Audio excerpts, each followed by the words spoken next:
Episode 8 of Mr. Plankton begins with a flashback right after Heijo and Jamie broke up. Heijo tells Bonsuk that people leave others because they don't care about them anymore, not out of love. The scene cuts to the present, with Jamie biting Heijo's nose. The entire scene is pure chaos. When everybody finally calms down, Heijo leaves Jamie alone on the street again, telling her to go back to where she came from.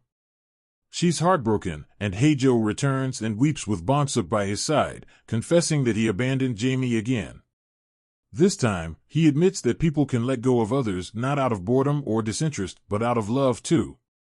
In a flashback, we see Hyung quietly sitting and hiding as Jamie left his house, letting her go out of his love for her. It suddenly begins pouring, and after 30 minutes of drama, Heijo goes looking for Jamie and finds her at the errand house. She'd waited for him to find her, just like she did when they first broke up. Heijo finally caves in and kisses her.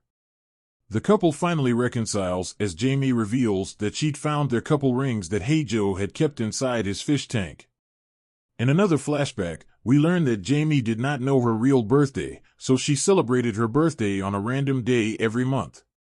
This is when Heijo gifted her the couple rings, promising to find out her real birthday.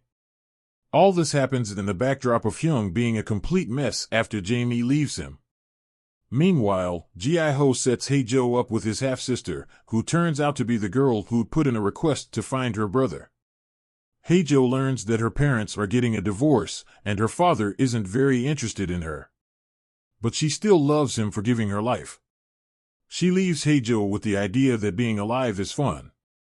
Later, Ji-ho tracks Heijo's third biological father candidate, and it turns out to be a company owner. As Heijo goes back home, he forgets the apartment password and waits for Bonsuk and Jamie to return, who are on a mission to get Bonsuk's money back from an employee who'd stolen from her. A little while later, Heijo collapses in front of Jamie and Bonsuk while Hyung runs away from home. This episode clearly had a lot of character development for Heijo. Much of the series is focused on Heijo's character, his growth as a person, and his journey of self-exploration and self-discovery. But at the same time, the spotlight is shared by several characters as well. Jamie's character gains depth through dark comedy, as seen with her celebrating her birthday every month and completely failing at cooking herself a birthday meal. On the other hand, Hyung, who has always been an obedient son, fulfilling his duties and listening to his mother, has now finally broken apart. Not only does he make major mistakes while writing prayers, but he also performs the most rebellious act since his birth, running away from home. Up until Jamie had been with him, he'd always attributed the changes in his personality to her, crediting her with transforming him from a whispering dog into a tiger. But this time, he takes the plunge all by himself. Clearly, Mr. Plankton is anything but a wild goose chase, and this episode is a turning point in the lives of all its characters.